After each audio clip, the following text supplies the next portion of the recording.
It's 6 o'clock in London. It's 1 p.m. lunchtime in New York City, 1 a.m. in Hong Kong, 3 a.m. in Sydney, 10 a.m. in San Francisco, and 10:30 at night in Mumbai. Greetings, good morning, good afternoon, and good evening, wherever you are in the world today. My name is Patrick L. Young. The IPO-VID live stream, Series 13, Episode 1, that is episode number 73, starts here. Now, here's an interesting statistic that's been buried in various strands of news media recently. China's crude oil imports from Russia have jumped 55% year on year, reaching around 2 million barrels per day. Not only is China benefiting from the steep discount, around 30% or thereabouts, available to buyers of Russian sanctioned oil, it also means that for the first time, Moscow is now selling the most oil to China ahead of erstwhile largest supplier Saudi Arabia. Staying with that oil theme, with the squeeze in oil prices and, of course, those deep discounts in the market available to those who are going to buy Russian sanctioned oil, Russia is likely to make $320 billion selling energy this year, an increase of 35% on 2021. Up to $60 billion of that sum could be coming from Germany alone. In the parish of exchanges, congratulations to the outgoing BSE, that's used to be the Bombay Stock Exchange, CEO Ashish Chauhan, who's making a prodigal son return to the National Stock Exchange, where he was on the founding team all those years ago. All the best to Ashish as he endeavours to guide NSE and improve its reputation after recent scandals. Meanwhile, in Big World, I found a fascinating statistic the other day. According to Chainalysis, some $3.2 billion in cryptocurrency was stolen from exchanges and DeFi apps during 2021. That is 100 times the total average of all US bank robberies, according to the FBI. At least there's good news, a sort of silver lining in some way, shape, or form to this huge issue with the recent bursting of the crypto bubble and, of course, the crypto winter being upon us. Ceteris paribus, the good news is we're on target to have only 40 times as much crypto theft as US bank robbery proceeds this year. Our guest today is James Falk. He's going to be discussing his new book, Financial Cold War, and the greater macro around the incredible situation surrounding China's financial rise. James is a veteran financial and strategic advisor to corporations and governments. He served as senior executive at Hong Kong exchanges from 2012 until 2021 during a period of rapid internationalization in China's capital markets. While at HKEX, he played a major role in a number of landmark financial market initiatives, including the launch of the Shanghai-Hong Kong Stock Connect program in 2014, Bond Connect in 2017, and the Hong Kong market's listing reforms of 2018. Prior to Hong Kong exchanges, James was working as an investment banker in both Europe and Asia, specialising in the financial services sector. James, as I mentioned earlier, is the author of this riveting new book, Financial Cold War, and has written and spoken extensively about market structure issues and the intersection between geopolitics and international finance. James, good day to you. Where in the world are you today? Good day to you, Patrick. Thank you for that extremely kind introduction. I'm on the island of Nantucket right now, off the coast of Massachusetts. Wow, the island of Nantucket, which is the sort of place that gets completely lost in the United States of America, but is actually, I think, significantly larger than Gozo, if not getting on for the size of Malta itself. Quite a fascinating altogether. The sizes of small islands within small countries that people don't manage to notice. Great to have you on the show. Thank you very much to those who are already saying hello. Les Calvert, good evening, everyone. He's saying he'd rather have an ice cream, Marcus. Marcus has obviously been the man to kick it off. Yes, Marcus Ward. Good evening, everybody. It's a bit chilly tonight. I think I might put the central heating on. Smiley face. Of course, he's saying hello to us today from the United Kingdom, where it's actually warmer than the Caribbean, I do believe, at this point in time. Hello to Peter Bridgewater. Great to see you in the Bahamas, Peter. Peter is a technological eminence grise of the Bahamian banking system going back many decades. Lovely to see you joining the show. Thank you very much for being part of IPO-VID. And thanks to Les, as I mentioned earlier. Great to see you joining us today. So, James, you are today in Nantucket. That obviously is a great thing because it means that you're not putting matchsticks in front of your eyes to come to us live from Hong Kong. What was it like actually leaving Hong Kong just the other week? Because clearly COVID remains a bit of a worry in your part of the world. Yeah, it does remain a bit of a worry, and there's still significant travel disruptions. Our original flight out of Hong Kong got cancelled, and so we ended up having to fly a few days later than we expected. But they've recently announced that they're going to stop cancelling or blocking airlines from coming in if passengers test positive for COVID on arrival. So hopefully, gradually, things will start getting a little bit back to normal. Although I think that it's likely to take a little while yet before we're back to complete normality there. Yes, it's quite incredible, the whole COVID thing, because certainly the latest variant, which I've got completely lost into where they are now, they gave up on letters of the Greek alphabet, at which point in time I was completely and utterly confused as to where we'd gone. But the latest derivative I see has been spread by, I think, vast numbers of summer parties. Ironically enough, we were invited to one a few weeks ago in Malta, which was called the Back to Normal Party, at which point in time the club promptly nearly had to close down because everybody got COVID, or at least half the people who were there, unfortunately. At least it's a milder disease these days. So tell me, you're born in Hong Kong. You had, I do believe, an exciting and peripatetic education overseas. I did. My parents chucked me off to a Scottish boarding school when I was about 10, and then after that I had the opportunity to study in Beijing as an undergraduate before heading back to London, where I started working as an investment banker, and spent some years there. Spent a few years working in Russia and the CIS region, and then moved back to Hong Kong with my wife in 2008. And through a sort of serendipitous confluence of events, ended up advising the Hong Kong Exchange on the London Metal Exchange acquisition in 2012. Then ended up working there at the Hong Kong Exchange for almost 10 years after that. So you have an interesting pedigree then. You, like Matt Chamberlain, were sucked from advising on the LME acquisition into the body corporate of Hong Kong Exchanges itself. Yes, that's right. Look, I mean, it was quite a different organization back then. I mean, when I first showed up to help with the acquisition, we were working on this deal in London.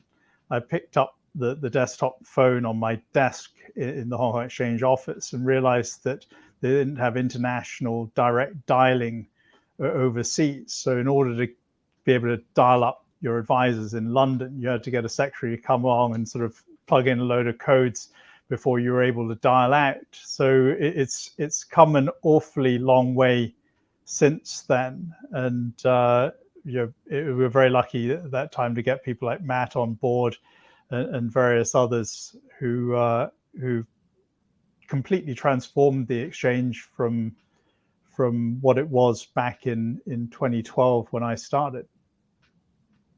Yes, it's been an incredible decade altogether for Hong Kong exchanges, and indeed an incredible decade for China. I mean, there must be a very marked contrast between the time when you were a callow youth just finishing your education as an undergraduate and sitting in Beijing, compared to the incredible movement there's been even over the course of that couple of decades. I mean, it was extraordinary. And, I had the really good fortune to have been an undergraduate in Beijing just after the handover of Hong Kong back to China. And it was really an extraordinary experience because China was moving so fast at the time that there was just this incredible hunger and incredible initiative of almost everyone that you saw around you to advance themselves economically. I remember at the time, I mean, it's extraordinary to think back now, but I don't think I've ever felt relatively so well off anywhere in my life ever since. The average, or I think the average household income in Beijing in those years was around about, it was just under $100 per month. So you know, if you had a reasonable allowance, I mean, you really lived like a king. And then you go back today, I mean, the city is almost unrecognizable. I mean, you've got all these huge skyscrapers all around. You've got modern infrastructure. You have a subway. Instead of we used to ride around in bicycles to get around everywhere in town. Now everyone's driving around in fancy cars, and you know, you inevitably have the traffic gridlock associated with that. So it's quite a different place. Yes, quite incredible altogether to think that at that point in time it was actually poorer than Haiti is today, and yet has managed to advance towards an incredibly different place over the course of just 20, 25 years. It's quite remarkable altogether. And actually, I mean, the rise of the Chinese financial marketplace, the rise of the Chinese economy, that drove you towards the idea behind this book. So tell us a little bit, I mean, how did you get the concept for Financial Cold War? You know, I was an investment banker when I went into the exchange, and I had very, very little idea about financial markets policy and the enormous impact that has on societies and livelihoods. And you know, when I started to appreciate some of what was happening, it also happened to coincide with us beginning the stream of work that culminated in the Stock Connect programs that you have today. And I negotiating with my counterparts there, I was just struck by how little, although I'd lived in China or Hong Kong for a very large part of my life, how little I really understood about the evolution of China's financial markets, how they'd come about within the context of China's political development. And you know, when you point to a lot of the problems that still exist, I think a lot of people just have no conception of how far China has really come, and that the constraints, the massive constraints within which Chinese policymakers have operated. I also happen to have an American wife, and so have had the opportunity to spend an awful lot of time in the US and to get to understand the US, not just in the work sense, but in the sense of understanding people's daily lives, their daily cares. And I realized that there's just an awful lot of talking at cross purposes between the two sides when they discuss their interactions with each other, and particularly in financial markets. I think that this is an area which is so important to both sides. It's a critical part of the relationship because of financial markets' impact on society at large and on people's livelihoods. And I realized from my interactions with policymakers on both sides that this was an area that was really not well understood, and where there was a very significant failure to understand where the other side was coming from. And so that really was my motivation for writing the book, to try and help explain to people so they could understand what the real issues are in that financial relationship between China and the United States that unfortunately has been getting more fraught in recent years. Well, it's certainly, I mean, it's a remarkably fraught relationship simply because China has grown so fast and therefore it's been an incredible shock to the system. Although I'm not quite sure, is the rise of China, is it equivalent to the United States rise, say, in the later 19th century, or has it been faster still? It's been faster. It's been much faster than the US in many ways, but also in terms of the nature of its rise, China, the US really rose as an economic power and as a military power pretty much simultaneously, whereas China very much for most of the last 40 years has placed the emphasis on economic development and to drag itself up from the abject poverty in which the country found itself after the Cultural Revolution.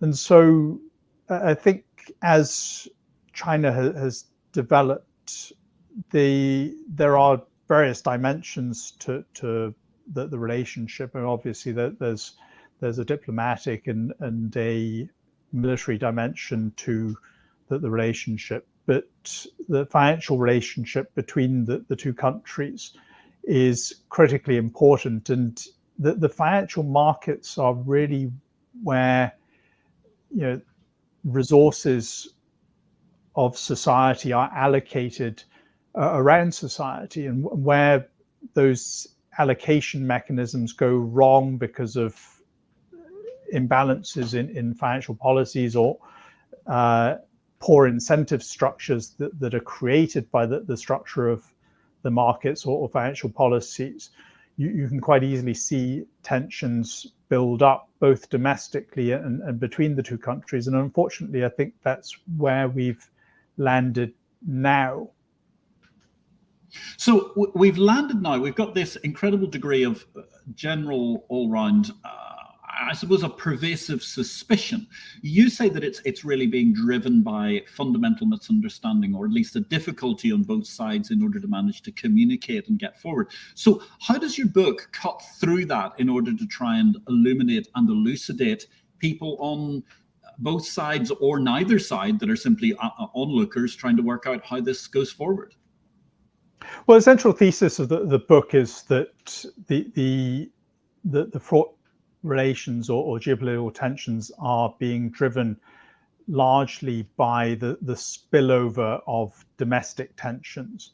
And the domestic tensions in both countries are respectively being driven by the rise in wealth and income inequality, the huge rise that you've seen in recent decades.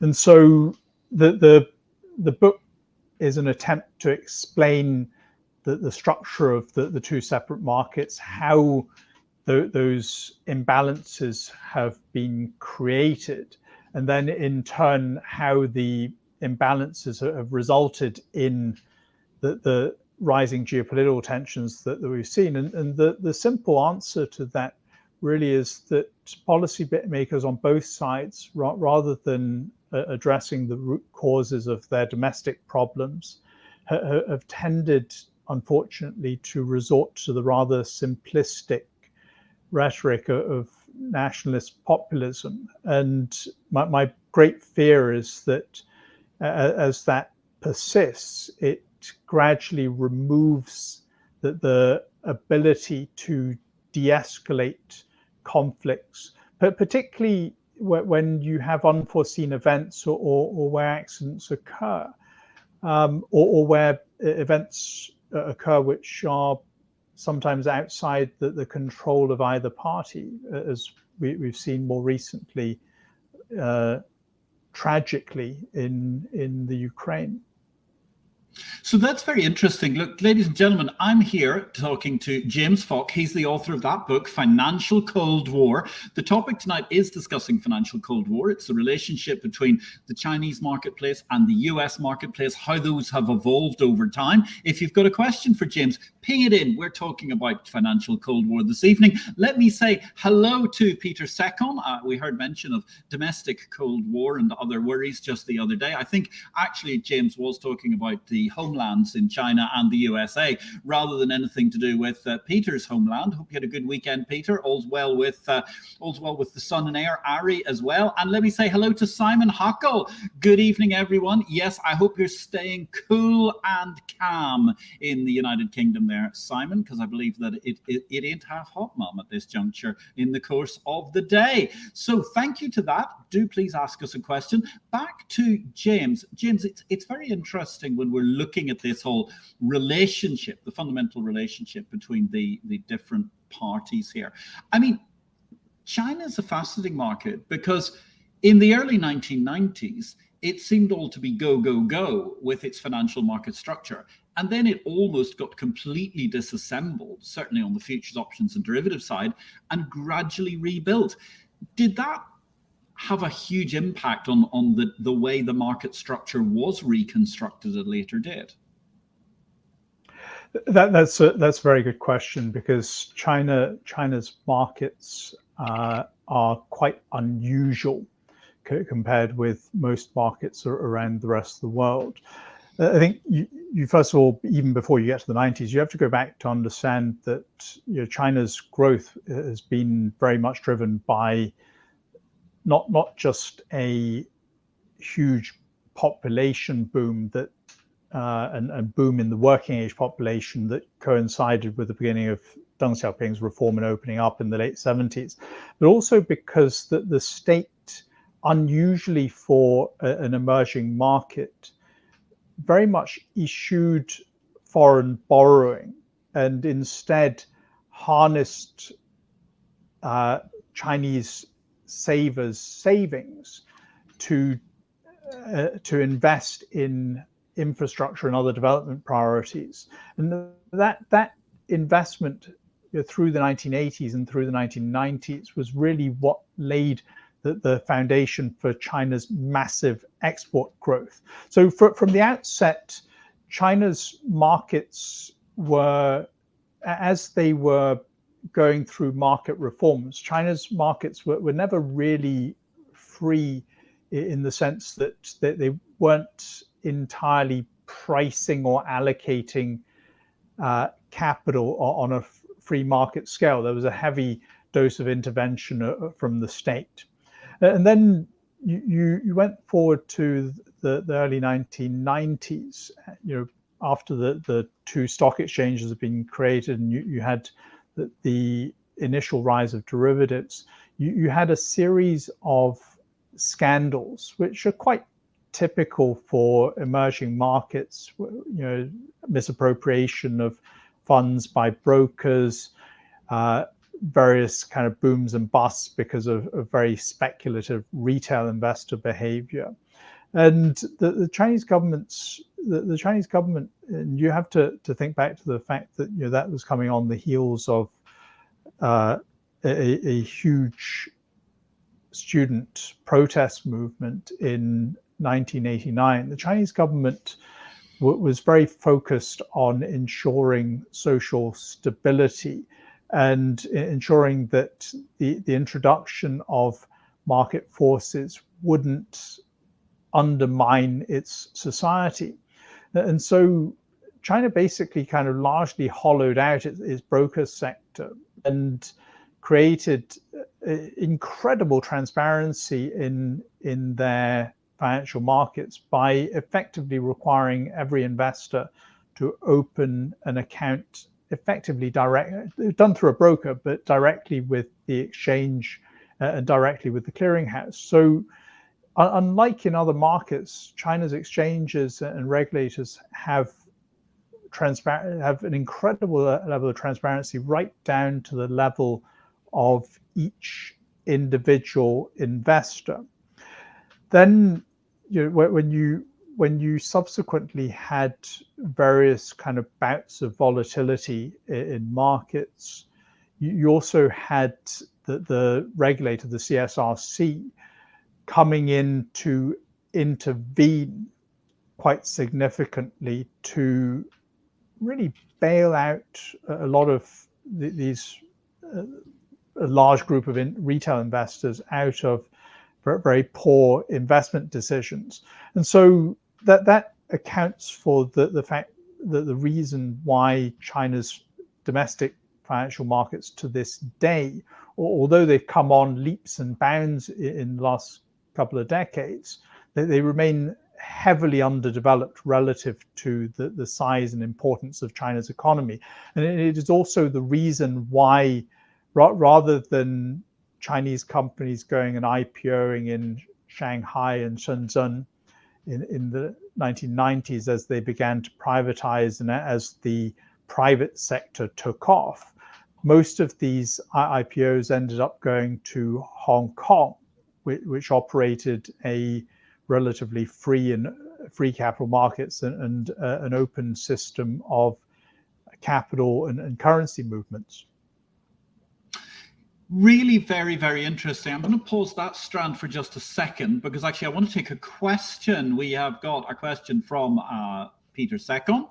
What's the most explosive risk in the relationship between the US and China today, especially given the current Russian land grab? I think the most explosive risks around China and the US really are domestic social tensions spilling over.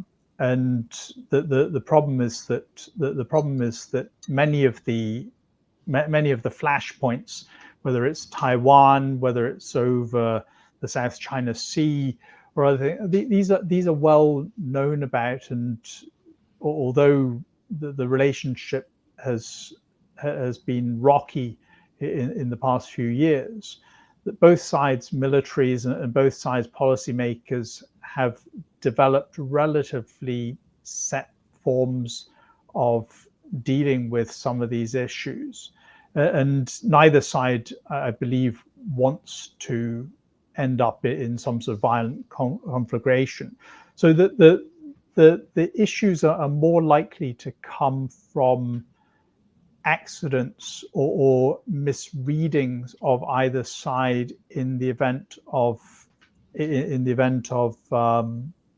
unforeseen events. And so you can take Ukraine as an example of that. I mean, I think Chinese policymakers were as shocked as everyone else over the Russian aggression in the Ukraine. Now, China doesn't necessarily have the luxury of Western countries insofar as their dealings with Russia go. They share a 2,600-mile land border with Russia, and Russia is critically important to the security and stability of a number of Central Asian countries on China's western border. The fact of fears about the US control or US naval control over the Malacca Strait, through which China imports most of its commodity inputs, and critically, China is not self-sufficient for either food or energy. So that is a very serious vulnerability if anyone ever decided to try and block off shipments into China for that. For that reason, China has, in recent years, been buying more and more food and energy across the Siberian border from Russia. So in that sense, this has created a significant dependency by China on Russia. And so when you read in the international press, I think that there's quite a lot of quite naive comment in there that China's out there kind of supporting the Russians in their aggression against Ukraine. The reality is that if you take a cold, hard calculation based on China's circumstances, China simply cannot afford to throw Russia to the wolves and cannot afford for Russia to become destabilized. Unfortunately, that has created some level of consternation in both the US and in Western Europe, where many people don't necessarily have the full picture or understand the full picture of China's predicament, and hence that there's been a call to levy sanctions on China as well. But when you think about this kind of sanctions stuff on China, I think this is quite dangerous, because the reality is that although most of us think of China as a major exporter, the reality is that China is a major re-exporter. But most of its export goods are depend on imported commodities and inputs from other parts of the world. And most critically, as I said before, China is not self-sufficient in either food or energy. So when you look at the threat of sanctions and the threat of containment of China, that this, when viewed from the perspective of Chinese policymakers, is perceived as an existential threat to them, which predictably, I believe, would draw, if these threats are ever carried out, would draw a response commensurate to the level of threat that Chinese policymakers feel. And so my answer in summary is that the biggest flashpoints in China are not likely to be the ones that are well known and well studied, but in unforeseen events where the two sides do not sufficiently grasp where each other are coming from, and that could very well lead to catastrophic miscalculations in their responses. Yes, I think it's very interesting. And I mean, we're discussing here financial Cold War. Thank you very much for the question, Peter. Second, very, very stimulating answer, James. We're obviously concentrating on the Chinese side of the equation at the moment, but I think one thing that really you must look at, ladies and gentlemen, is this book, Financial Cold War, because it gives a very balanced understanding of the situation, both from a US and Western perspective and also from a Chinese perspective. But we're concentrating rather on the Chinese questions this evening, because obviously it's not often that we get a China expert on this show. And in fact, Peter Best asks a great question, which was one I actually was thinking of asking myself. So thank you for preempting me, Peter, with actually a more detailed question. Demographics. What are your thoughts, James, about China's aging population, and what will that mean for China's foreign policy and financial market internationalization? Well, that's a great question. Thank you, Peter, for asking it. The biggest driver of China's extraordinary economic development over the last 40 years was the one-time boom in working age population, coupled with the fact that of the one-child policy that existed for more than 2 decades, which led to a massive reduction in the number of dependents relative to each working age population. That's a trend that's now going in reverse. China has one of the most rapidly aging populations of any major economy or society. And as you've seen in Japan over the last 20, 30 years, that is likely to lead to very significant shifts in the economic dynamics for the country. And most critically, from a policy perspective, China has an unfunded pensions regime like in the United States. And unfortunately, because of the underdevelopment of its financial markets, it's got an extremely imbalanced allocation of savings. The largest destination for Chinese household savings has been residential property. That accounts for 78% of urban household wealth in China, compared with around 35% in the United States.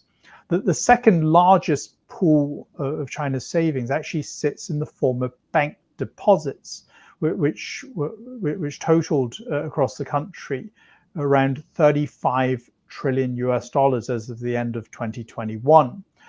You could see very clearly that if China is to ensure that this aging population is able to keep themselves in a relatively comfortable standard of living to which they've become accustomed now, through what will hopefully be a long and healthy retirement, they need to ensure that those savings are more efficiently deployed so as to generate better returns and better yields for China's savers.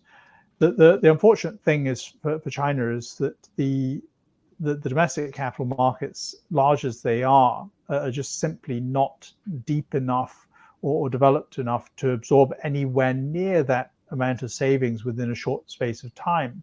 And so inevitably, Chinese policymakers are going to have to find ways of helping Chinese savers invest that capital in capital markets overseas. This is where a significant part of the rub lies, in that today, any Chinese outbound investment outside of mainland China beyond Hong Kong is entirely dependent, or the investor is entirely dependent on a Western controlled financial infrastructure of payment networks, of international depositories, of global custodian banks. And Chinese policymakers have taken a very simple look at the means of effecting financial sanctions on Russia, but particularly since 2014. And they've realized that they cannot possibly put themselves at this financial security risk. And so you've got right now, unfortunately, a rather sort of unfortunate stalemate, in which it would clearly be in the West's interest to get access to more of China's savings that could drive, here in the United States, where I am right now, an incredible upgrade or capital availability for upgrades in infrastructure and other things which are long overdue here.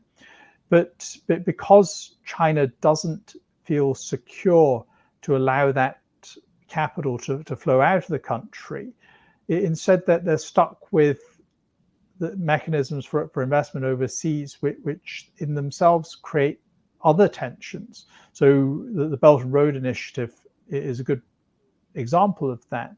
But because there's no secure means for Chinese individual investors or Chinese portfolio investors to invest overseas, most Chinese outbound investment continues to take place through Chinese corporates, and particularly state-owned enterprises, which are a major force within the country. And that inevitably leads to tensions around, or concerns around, the level of Chinese government influence, the level of Chinese government control, the amount of technology transfer, the amount of jobs transfer. Whereas if you had 1,000 Mrs. Wangs from Shanghai who were able to go out and buy a few shares of Amazon, or they were able to buy a few shares of Alphabet, that would not generate any geopolitical tensions whatsoever. And so this is where I think, better understanding between the two countries and a more grown-up set of conversations, frankly, around the way in which Chinese financial markets become integrated into the rest of the world would play a significant role in reducing the very scary level of tensions that we are now seeing between the two countries. Wow, there's a lot to unpack there. Thank you very much, Pete Best. That was a better question you asked than the one I was thinking up for myself. So I really appreciate that coming to us from Nassau in the Bahamas today. We're here discussing Financial Cold War with James Falk, the author of the book Financial Cold War, and we're discussing the rise of China and its interrelationship to financial markets. And you raised another very, very interesting point there amongst many, James, which intrigues me, which is this whole idea of how money can potentially come out of China to invest in the rest of the world. But obviously there's a considerable worry about that ending up tied up in the US dollar-centric Western payments network, and therefore seeing that being possibly cut off if China is deemed not to have done something that appeals to or is in the best interests of the USA or elsewhere. And that's quite fascinating. So how do you think then the Chinese do get to this stage? Is it a fact of there are going to be intermediary steps before Mrs. Wang is able to buy her shares in Google? Or is it going to be a case that she's more likely to look for opportunities closer to home where a payment network can be built? So therefore, the bridge to Hong Kong may ultimately also then become a bridge to, say, Manila and the Philippines or Indonesia or elsewhere in Southeast Asia.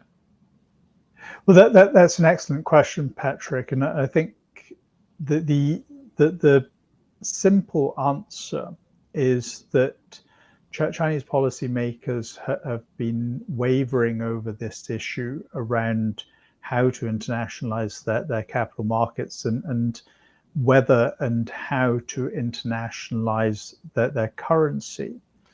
The fact is, today, unfortunately, although the US dollar is viewed as an exorbitant privilege that favors the United States at the expense of other countries, the reality is that it is really a mixed blessing, in that the US dollar has meant, or the US dollar's primacy in global financial markets and global trade has meant that the United States has been almost alone in having to bear the absorption of all the financial imbalances in the rest of the world, and this is manifested in a massive loss of industrial competitiveness in the US, because the currency has been significantly overvalued due to all this global demand.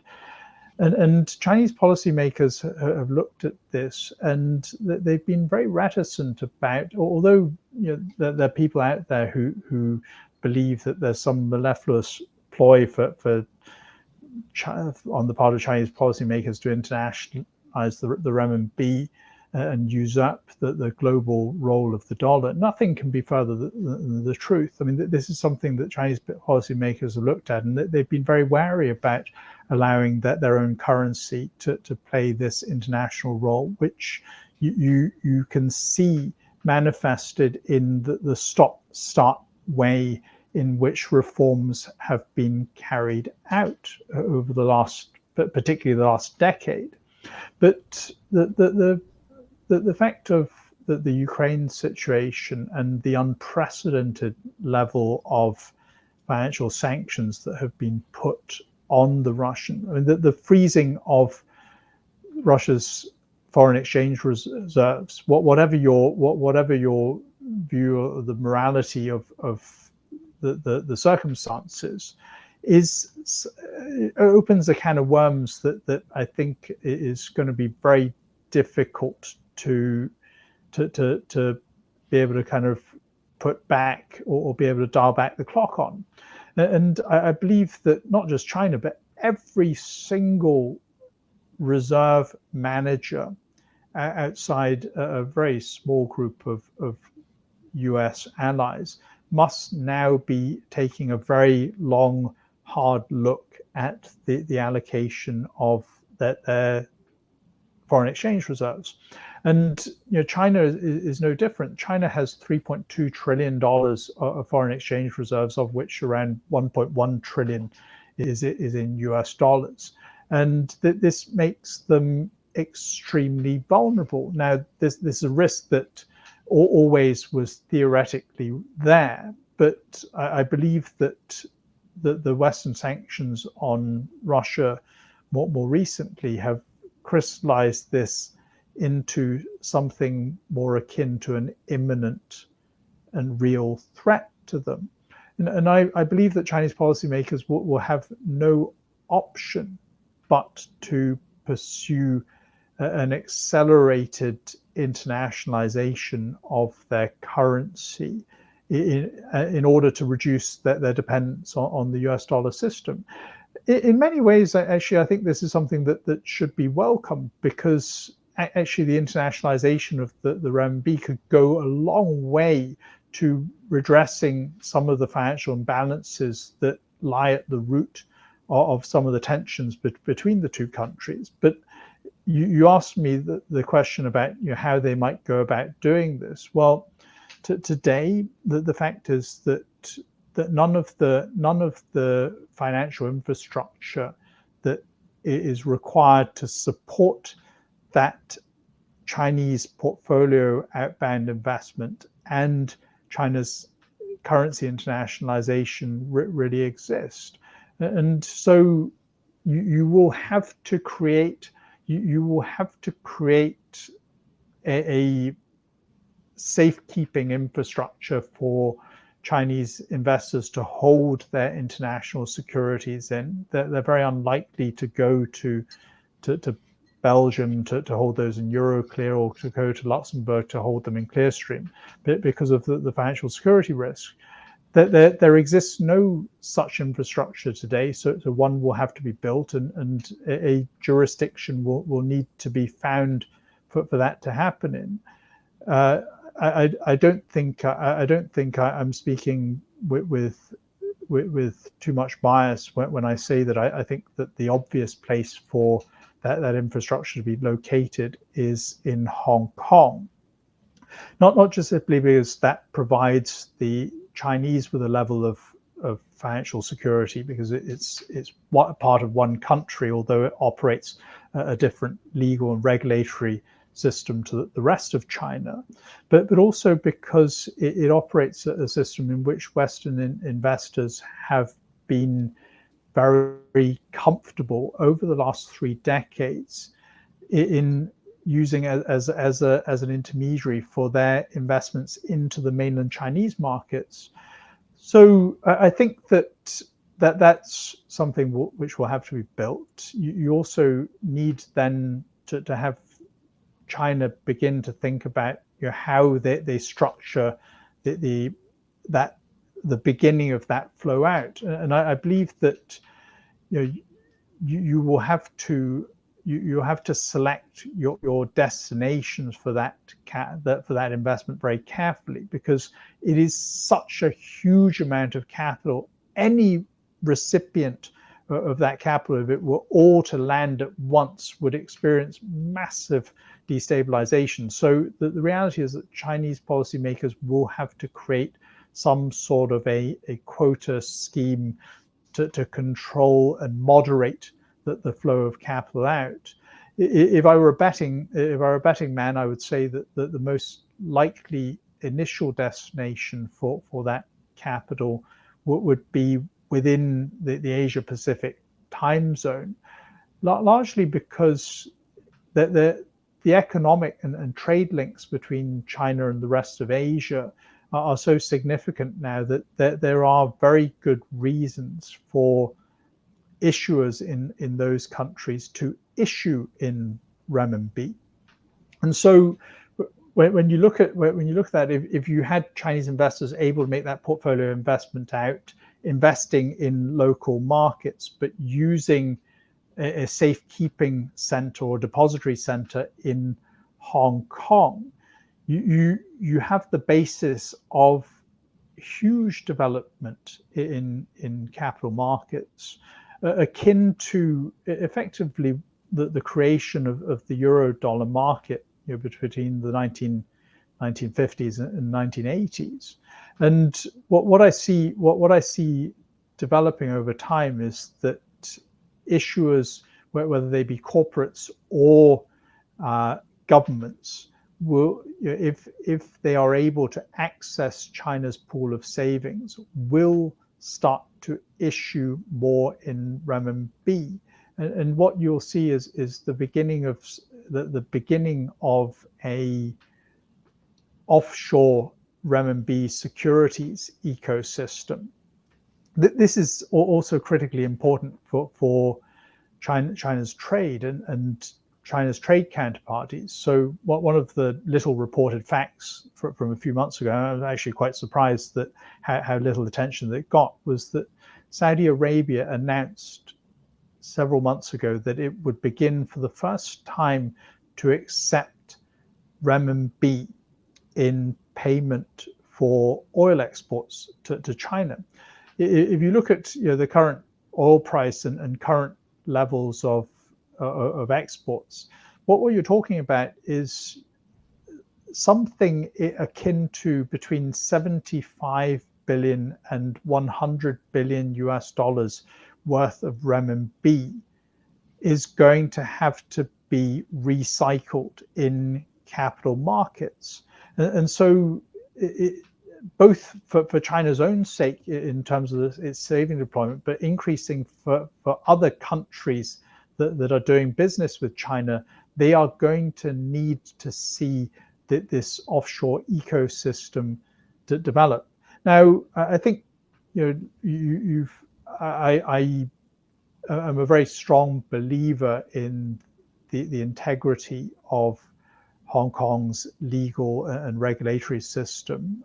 I believe that you've got to be open-eyed in that there are reasons why some might not feel so confident today about that, and you've also got to look at the geopolitical realities in that over time, no country is going to want to go into a system where they believe that over time, that means that another country will have an disproportionate amount of influence over their either diplomatic or foreign or domestic policies. And so for other countries going into this system with China, they are very reasonably going to ask for structural protections in that system. And so I don't believe that you're going to create a system. I don't believe that the Chinese will be successful if they attempt to create a system in which all of the securities issuance as well as the depository and trading goes to Hong Kong, but rather Hong Kong will be a major node within an international network where capital flows to individual markets. And if you think about the securities that will sit in Hong Kong as a safekeeping center, inevitably international investors are going to want to mobilize that pool of capital or that inventory as collateral in international markets for short-term borrowing or to meet margin requirements. And so you can see a system of